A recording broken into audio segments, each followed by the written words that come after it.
नमस्कार। निशुल्क ज्योतिष परामर्श केंद्र में आप सबका स्वागत है। आज हम आप स्वयं अपनी कुंडली का अध्ययन कैसे कर सकते हैं, इसको जानने सीखने का प्रयत्न करते हैं।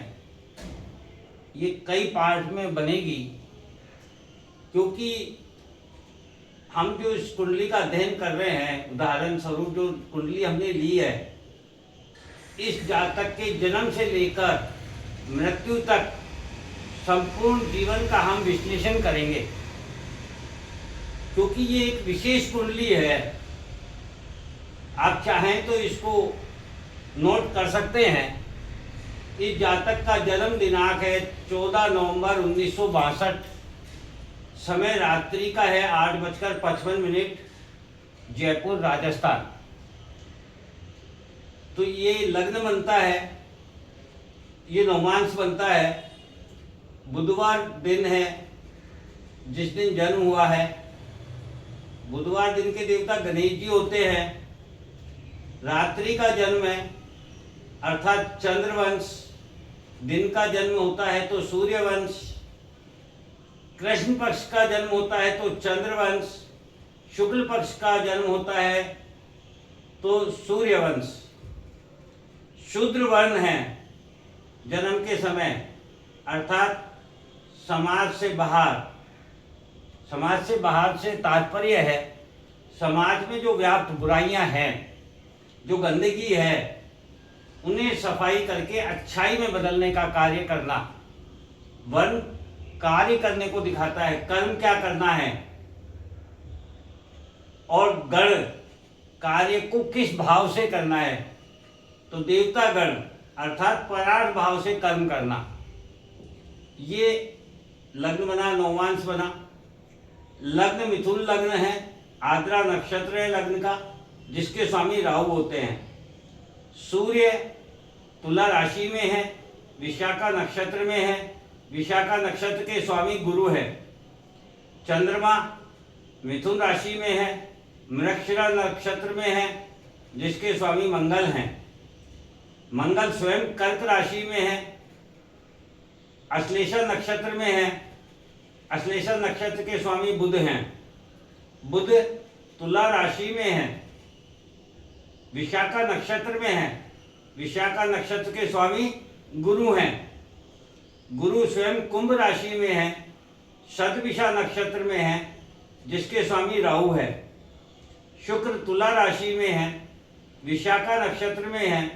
विशाखा नक्षत्र के स्वामी गुरु हैं। शनि मकर राशि में है, श्रवण नक्षत्र में है। श्रवण नक्षत्र के स्वामी चंद्रमा हैं। राहु कर्क राशि में है, पुष्य नक्षत्र में है। पुष्य नक्षत्र के स्वामी शनि हैं। और केतु मकर राशि में है, उत्तराषाढ़ा नक्षत्र में है। उत्तराषाढ़ा नक्षत्र के स्वामी सूर्य होते हैं। इस प्रकार से ये कुंडली इनकी बनती है। दशाओं पर बाद में जाएंगे, पहले हम इन ग्रहों को, इन घरों को समझेंगे। तो लग्न कुंडली किसे कहते हैं?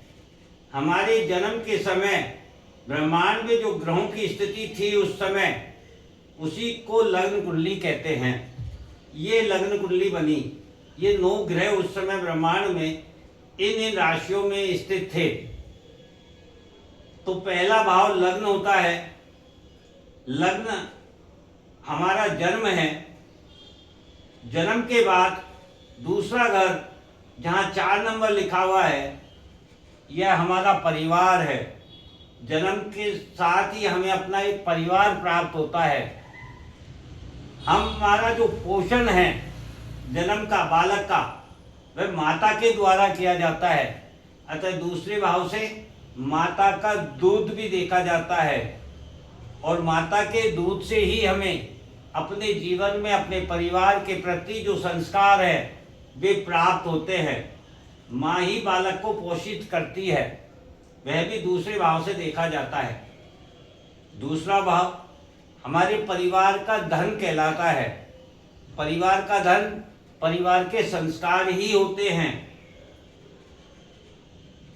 परिवार जीवन में क्यों चाहिए? क्योंकि व्यक्ति को संसार में अकेला रहना नामुमकिन है। उसे एक भय है, भविष्य का भय, जिसके लिए वह संग्रहण करता है। फिर वह चाहे परिवार का संग्रहण हो, स्वाद का संग्रहण हो, धन का संग्रहण हो, वह भी दूसरे भाव से ही देखा जाता है। दूसरे भाव में जब बालक का पोषण होता है, परिवार के साथ संस्कार प्राप्त होते हैं, तो उसे फिर वाणी प्राप्त होती है। तीसरा भाव बालक की वाणी का है। वाणी के द्वारा हम संसार को आकर्षित करते हैं। अतः तीसरा भाव संस्कार का भी है। वाणी के द्वारा हमारी बोलने में भी जो कला है, आकर्षित करने की जो कला है, वह भी तीसरे भाव से देखी जाती है। अतः कला का भाव भी तीसरा है। कला को प्रदर्शन करने के लिए हाथों की या वाणी की आवश्यकता होती है, तो हाथों के लिए और वाणी के लिए भी तीसरा भाव ही देखा जाता है, कम्युनिकेशन के लिए, संवाद के लिए। चतुर्थ भाव, जब आप किसी को आकर्षित करते हैं तो आपके मन को सुख प्राप्त होता है। जब आप किसी से जुड़ते हैं अपनी कला से, अपने बोलने की कला से, अपनी हस्तकला से, जब आप समाज में व्याप्त किसी व्यक्ति को अपनी ओर आकर्षित करते हैं, तो आपके मन को जो सुख मिलता है वह चतुर्थ भाव से देखा जाता है। चतुर्थ भाव हमारे सुख का है, भोग का है। चतुर्थ भाव से जब सुख प्राप्त होता है तो वहाँ पांचवें भाव में आकर हमारे द्वारा संतान का जन्म होता है। चतुर्थ भाव तक हम अपने परिवार के अधीन हैं, अर्थात हमारा अपना कोई अस्तित्व इस समाज में व्याप्त नहीं है। हम जब भी जाने जाएंगे अपने माता पिता के नाम से, अपने परिवार के नाम से जाने जाएंगे, किंतु जब संतान होती है तब आपके ऊपर अपना एक दायित्व, एक जिम्मेदारी प्रारंभ होती है। इसीलिए पंचम भाव हमारे पूर्व जन्म का है, क्योंकि जो भी हमें संतान प्राप्त होगी वह हमारे पूर्व जन्म का प्रारब्ध है। संतान श्रवण कुमार भी हो सकती है और दुर्योधन भी हो सकते हैं। श्रवण कुमार होंगे तो वह संतान आपको आपकी सेवा करेगी, और दुर्योधन जैसी संतान होगी तो वह वंश का नाश करेगी। पंचम भाव में जब संतान हो जाती है तो छठे भाव से ऋण, रोग, शत्रु, कंपटीशन, सर्विस, सेवा, ये सभी देखे जाते हैं। छठा भाव जो है वह संतान से जब दूसरा है, अर्थात आपका जो भी ऋण है, रोग है, शत्रु है, यानी ये जो समाज है, इस समाज में आपकी जो छवि है वही आपके संतान का परिवार बनती है, वही संस्कार बनती है कि आप अपने बच्चों को क्या देते हैं। सातवां घर लगन से बिल्कुल सामने होता है, अर्थात सामने हम अपने जीवन में संसार को देखते हैं, समाज को देखते हैं।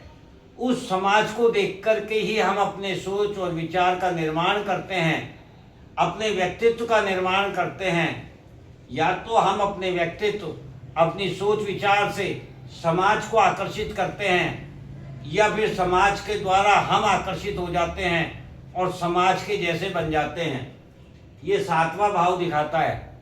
इसीलिए ये जीवन साथी का भी भाव होता है, क्योंकि जीवन साथी के जीवन में आने के बाद ही व्यक्ति का व्यक्तित्व, उसका चरित्र, उसकी सोच विचार सब कुछ परिवर्तित हो जाती है। आठवां घर, जब आपको जीवन साथी प्राप्त हो जाता है तो आपके जीवन का एक चक्र पूर्ण हो जाता है और आप अपनी जिम्मेदारियों को पूर्ण रूप से निभा करके संसार के समस्त दायित्व और कर्तव्यों को निभाते हुए आप ये महसूस करते हैं कि अब इस समाज को मेरी आवश्यकता नहीं है, क्योंकि अब आपकी उम्र जिस तेजी से बढ़ रही थी उसमें आप समाज के काम के नहीं रहे, या यूं कहें कि अब आप ये महसूस करने लगेंगे कि जीवन क्या है। अर्थात जो भागदौड़ आपने की बचपन से लेकर अभी तक, उसमें आपको ये जिम्मेदारी समझ में आएगी कि मैं कौन हूँ, क्या हूँ। ये समझने के लिए 8वां भाव है। 8वां भाव गहराई को दिखाता है, स्थिरता को दिखाता है, अर्थात भागदौड़ से मुक्त होना, जिसे हम रिटायरमेंट कहते हैं। साधना को दिखाता है, उस खोज को दिखाता है कि मैं जीवन में क्यों आया हूँ, मुझे इस संसार में क्यों भेजा गया है, मुझे करना क्या था, मुझे पाना क्या था और मैं कर क्या रहा था। ये साधना भी 8वें भाव से देखी जाती है। इसीलिए 8वें भाव को अचानक बदलाव का भाव कहते हैं। यहाँ जो भी बदलाव आते हैं वे सब अचानक होते हैं। 9वां भाव अपने पिता का, पूर्वजों का, पितरों का, गुरु का और हमारे भाग्य का भाव है। 9वां भाव हमें बताता है कि हम अपने पूर्वजों से, अपने गुरु से क्या सीख पाए, क्या उनका जीवन का लक्ष्य था जो हमें अपना लक्ष्य बनाना है और इस जीवन से मुक्ति पानी है। ये 9वां भाव से हमारे जीवन को एक दिशा देता है, एक लक्ष्य देता है, धर्म देता है। जब हमें अपने जीवन का वास्तविक लक्ष्य प्राप्त हो जाता है तब फिर हम 10वें भाव में जाकर कर्म करते हैं। यही कर्म हमारे समाज में हमें स्थापित करता है। शरीर का जन्म लेना और मृत होना निरंतर गति करता रहता है, किंतु आपके कर्म अमर होते हैं, अमित होते हैं। वे आपके बाद भी जाने जाते हैं, चाहे फिर वे कर्म अच्छे हों या बुरे हों। इस प्रकार से 10वें भाव से हम कर्म करते हैं, सृजन करते हैं। इस संसार को हम क्या दे सकते हैं, ये 10वें भाव से देखा जाता है। जब भी हम किसी भी प्रकार का कोई एक्ट, कोई कर्म अपने जीवन में करते हैं तो उस एक्ट का रिएक्ट जरूर होता है। अर्थात कोई भी कर्म हमारा जो होगा उसका फल हमें जरूर प्राप्त होगा। फिर वह चाहे धन के रूप में हो, सम्मान के रूप में हो, समाज के रूप में हो, किसी मेडल के रूप में हो, इच्छा पूर्ति के रूप में हो, सजा के रूप में हो। जो भी कर्म फल मिलता है वह हम 11वें भाव से देखते हैं। इसीलिए 11वां भाव धन का, लाभ का, आय का, इच्छा पूर्ति का, सोशल नेटवर्क का जाना जाता है। 11वें भाव में जब हम इस समाज में अपने कर्मों का फल भोग लेते हैं तो फिर हमारी अंतिम यात्रा शुरू होती है, और वह अंतिम यात्रा 12 भाव से होती है, जहाँ से हम इस संसार से विदा लेते हैं।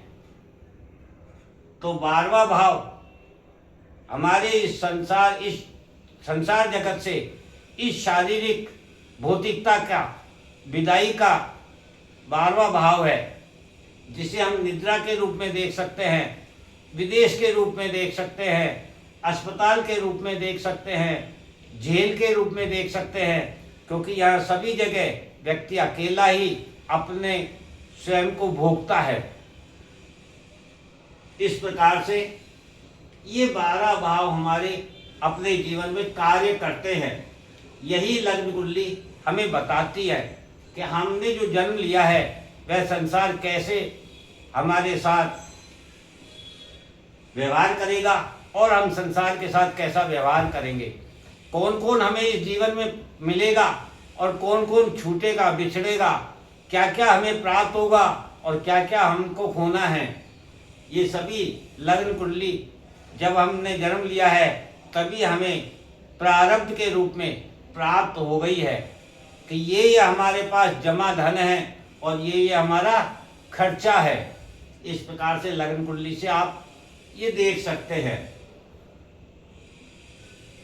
नवमांश लग्न कुंडली का नवम प्लस अंश अर्थात नवमांश कहलाता है। लग्न कुंडली का नवम भाव हमारा भाग्य भाव है। लग्न कुंडली का नवम भाव हमारा भाग्य भाव है। अतः लग्न कुंडली का नवम भाव जब हमारा भाग्य भाव है, ऐसे ही संपूर्ण ग्रहों से निर्मित लग्न कुंडली का संपूर्ण भाग्य नवमांश कुंडली है। इन सभी ग्रहों का जो भाग्य है वह नवमांश बताता है। इस प्रकार से ये लग्न है और ये नवमांश है। ग्रहों का प्रभाव उनकी दशा, अंतर्दशा एवं प्रत्यंतर दशा में प्राप्त होता है। ये जो भी ग्रह प्राप्त हुए हैं, इन ग्रहों का प्रभाव हमें अपने जीवन में इनकी दशा, अंतर्दशा और प्रत्यंतर दशा आने पर ही प्राप्त होता है। गोचर इन ग्रहों को ब्रह्मांड में निरंतर गति करते हुए हम जानते हैं, देखते हैं।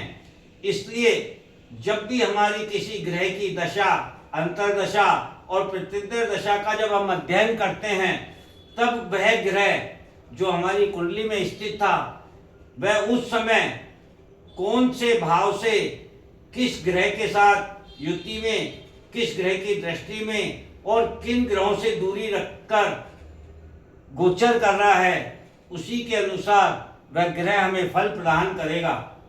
इसीलिए कुंडली में जो कुंडली का सर्वाधिक शुभ ग्रह, वह भी बुरा फल दे सकता है दशा, अंतर्दशा और प्रत्यंतर दशा में, और जो सबसे बुरा ग्रह है कुंडली में, वह भी अपनी दशा, अंतर्दशा और प्रत्यंतर दशा में सुफल दे सकता है। क्योंकि गोचर के समय वह किससे संपर्क स्थापित कर रहा है, किस भाव से, किस ग्रह से, किसकी दृष्टि से और ग्रहों के साथ कैसा संबंध बना रहा है, यही उसके फल देने की क्षमता है।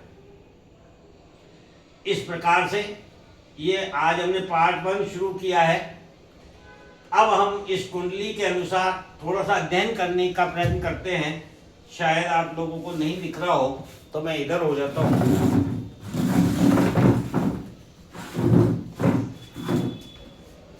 चंद्रवंश का जन्म है, अतः कृष्ण जी की भांति प्रेम प्यार करने का गुण है। कृष्ण जी संपूर्ण संसार को अपनी मनमोहक छवि से, अपनी लीलाओं से एवं अपनी कलाओं से खुश और प्रसन्न रखते थे तथा आकर्षित करते थे। जीवन कर्म क्या बताता है? शूद्रवर्ण। शूद्रवर्ण अर्थात समाज में व्याप्त बुराई, जो गंदगी है, उसको साफ करना और समाज को अच्छाई, सफाई प्रदान करना। अतः ये जातक अपने जीवन में कोई भी कार्य जब करेगा तो उसमें जो व्याप्त बुराइयां हैं उसे समाप्त करते हुए उसके गुणों से परिपूर्ण करके अच्छाई के साथ उस कार्य को करेगा।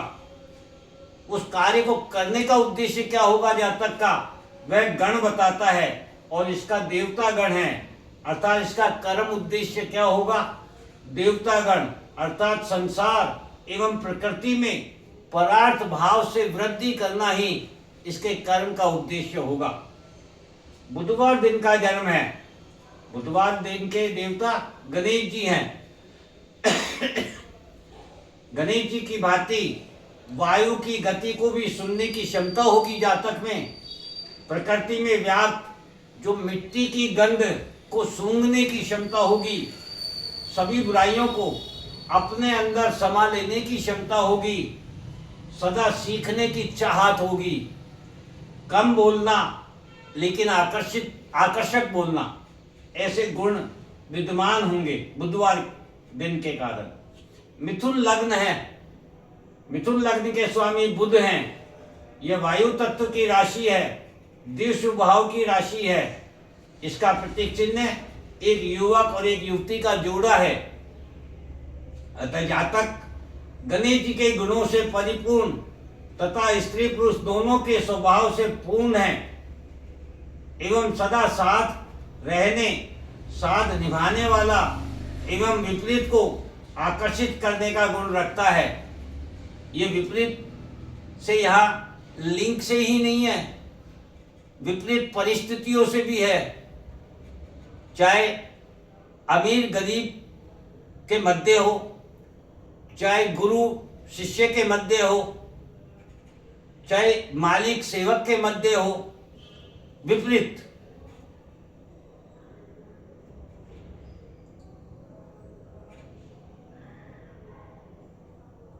को आकर्षित करने का गुण रखता है। बुध बालक है, अतः बालक जैसी चंचलता तथा बदलाव का गुण भी रखता है ये जातक। लग्न नक्षत्र देखेंगे, आद्रा है। लग्न नक्षत्र आद्रा, जिसके स्वामी राहु है। आद्रा नक्षत्र आंख से निकला आंसू है, ओस की बूंद जिसे हम कहते हैं, गीलापन, दया भाव। जिसके गीलापन हो, आंखों में नमी हो, वह सदा दया भाव का व्यक्ति होता है। अतः आद्रा नक्षत्र दया भाव को दिखाता है। राहु भगवान शिव के रुद्र हैं। लग्न, लग्न क्या बताता है? लग्न बताता है व्यक्तित्व, सोच विचार और दृष्टि। हम समाज को किस दृष्टि से देखते हैं, हम कैसी सोच रखते हैं, कैसे विचार रखते हैं, हमारा व्यक्तित्व, हमारा चरित्र क्या है, यह लग्न से देखा जाता है। अतः जातक का व्यक्तित्व, सोच विचार और समाज को देखने की दृष्टि दया भाव की है, जो सभी को साथ रखने एवं गणेश जी के गुणों से परिपूर्ण है। लग्न में चंद्रमा, चंद्रमा मन, इमोशन एवं इच्छाओं का कारक ग्रह है। चंद्रमा मृगशिरा नक्षत्र में है। मृगशिरा नक्षत्र के स्वामी मंगल हैं। मृगशिरा नक्षत्र हिरण के सींग, मृग यानी हिरण, शिरा यानी शीर, हिरण के सींग, जो सुंदरता के साथ साथ सुरक्षा के भी काम आते हैं। और हिरण में चौकन्ना रहने के गुण के साथ साथ स्थान बदल बदल कर घास खाने का गुण भी होता है। अतः जातक का मन ही जातक का व्यक्तित्व, सोच विचार एवं दृष्टि है। जो भी जातक सोचता है वह अपने स्वयं के मन से सोचता है, संसार से वह कुछ भी नहीं सोचता है ना देखता है। जिसमें मंगल की ऊर्जा, फुर्ती, चौकन्नापन, सचेत अवस्था, सुंदरता, सुरक्षा के साथ साथ बदलाव का भी गुण है। जातक के मन में, जातक के व्यक्तित्व में, जातक की सोच विचार में, जातक की दृष्टि में ये सारे गुण हैं। गुरु की पंचम दृष्टि लग्न एवं चंद्रमा पर है, जो जातक को सामाजिक, पारिवारिक, धर्म, नियम, संस्कार की शिक्षा अपने पूर्वजों से निरंतर प्राप्त होती रहेगी। गुरु की सादगी, गुरु का ज्ञान जातक के व्यक्तित्व में व्याप्त है। ये गुरु की दृष्टि, पांचवी दृष्टि चंद्रमा पर, 1 2 3 4 5, पंचम दृष्टि गुरु की। इस प्रकार से हमने केवल आज एक लग्न भाव को समझा है। कुल 12 भाव हैं। पहले 11 भावों के ग्रहों को, उनके प्रकार को, उनकी दृष्टि को समझेंगे। फिर इसके जीवन में जैसे जैसे दशाएं चली है, अंतर दशाएं चली हैं, प्रत्यंतर दशाएं चली है, उन सब का भी अध्ययन करेंगे। भले ही इसके लिए हमें 5 7 10 जितने एपिसोड बनाने पड़े, हम निरंतर इसी कुंडली पर अध्ययन करेंगे। अतः आप चाहें तो अपने पास इस कुंडली की अपनी एक कॉपी रख सकते हैं, ताकि हम निरंतर जब प्रतिदिन इस पर चर्चा करें तो पीछे का हमको वापस से नहीं लिखना पड़े और आप उसको अपने पन्ने पर देख सकें और हम आगे बढ़ते जाएं। जय हिंद, जय भारत।